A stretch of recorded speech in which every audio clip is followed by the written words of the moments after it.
Howdy folks, thanks for joining me on this episode. I'm glad that you guys are here. It's October 31st, Halloween day for a deer hunter. It's a pretty special day, especially when you get a cold front that kicks off for first time all hunting season. I'm stoked to be in the woods wearing a hoodie to start out with, and I brought some extra layers with me because I know I'm going to need them as the sun starts to go down. But today's verse of the day comes from Romans chapter 10, verse 10, and it says, "For it is by believing in your heart that you are made right with God, and it is by openly declaring your faith that you are saved." It is really as simple as that. There's so many quote-unquote religions that require you to do work in order to be saved. There's a set amount of instructions or things that you have to do to gain your salvation.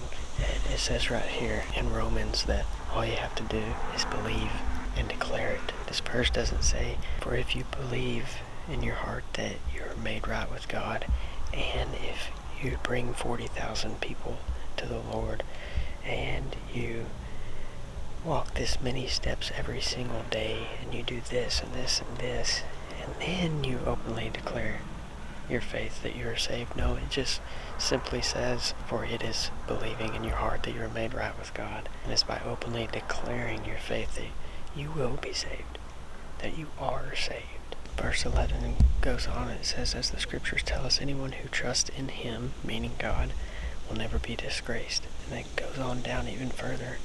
Verse 12, it says, "Jew and Gentile are the same in this respect. They have the same Lord who gives generously to all who call on him."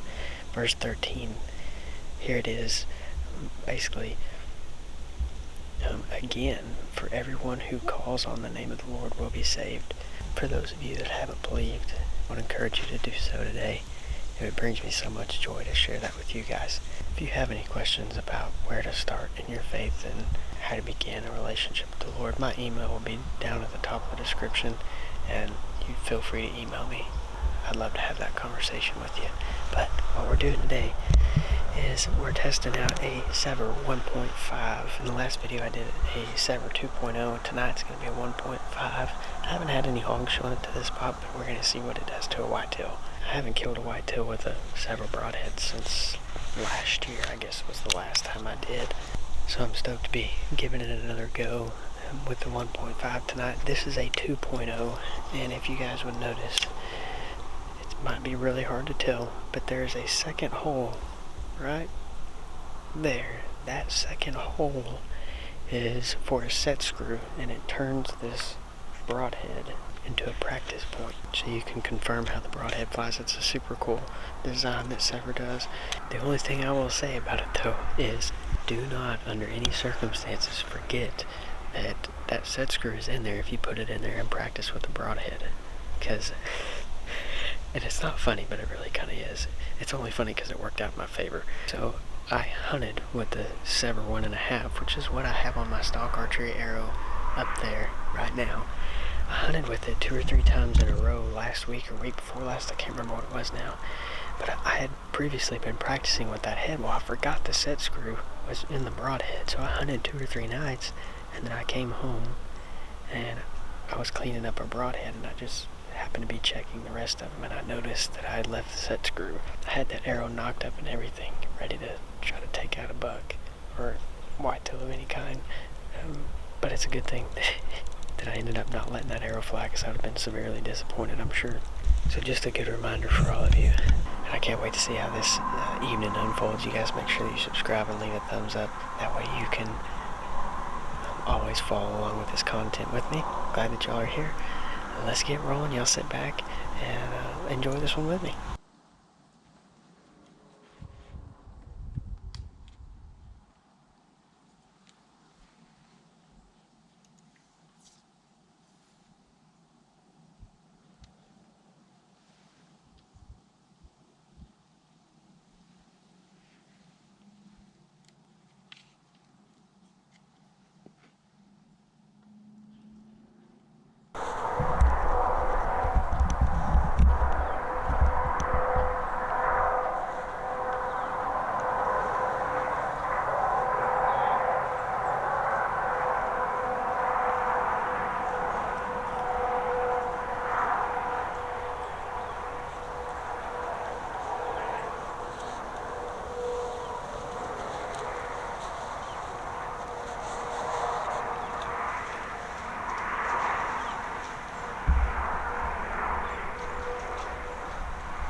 Thank you, Lord. That was unreal. We are tagged out in Bosque County.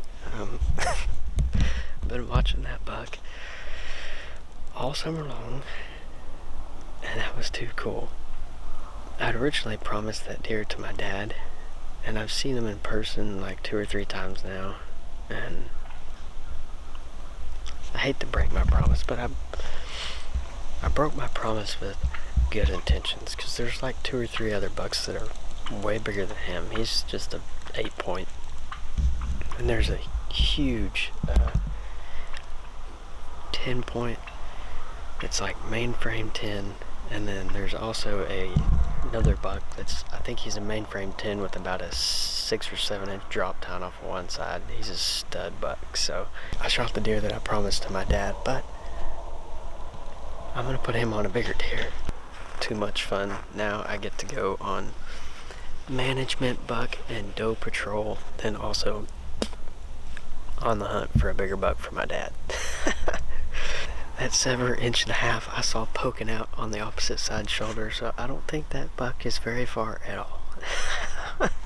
It actually sounded like he only ran about 40, maybe 50 yards and croaked over. So we're gonna give him about another 10 minutes. I'm gonna pack up, I'm gonna go get the buggy, we're gonna come back, pick up the blood trail. Thank you, Lord, that was awesome. It has successfully gotten very cold very quickly since the sun went down. I've been waiting on that since the day it left. I was gonna go get the buggy first, but I'm just too excited, so I wanna go pick up the track. It's been a good like hour and 15 minutes, maybe hour and a half since the shot.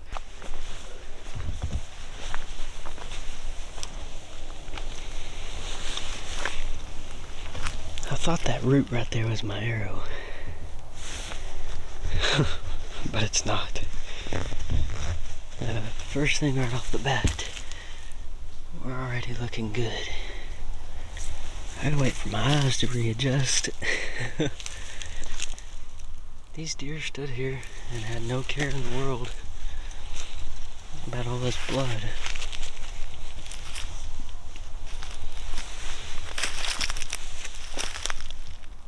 I have a feeling it's gonna be a pretty easy and really good blood trail all the way.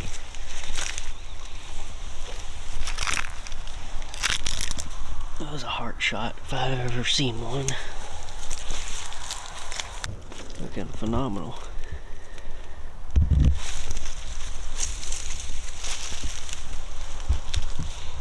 Check that out. It goes all the way up and down the tree about 3 foot. That is awesome. Still looking really good. There's my arrow. Surely he can't be far.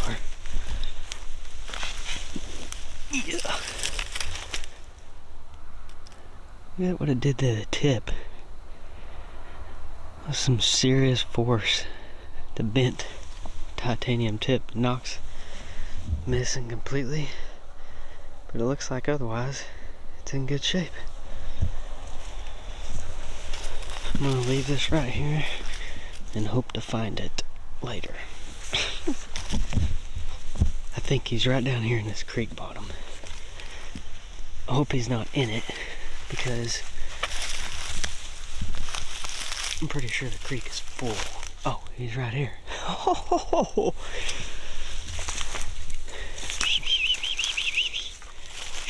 Hey, Buck. Hey, Buck. Oh my goodness. What a deer. Well, I've never seen one crash that way. Perfectly placed. That is nuts.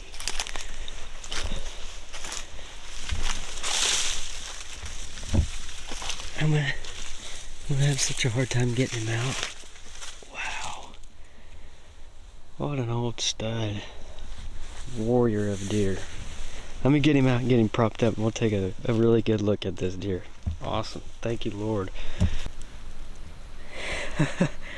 What an old warrior. Too cool. And just super tall. Such a special deer we watched all summer. And what was so neat about this buck is this side here curved up, that side over there curved down.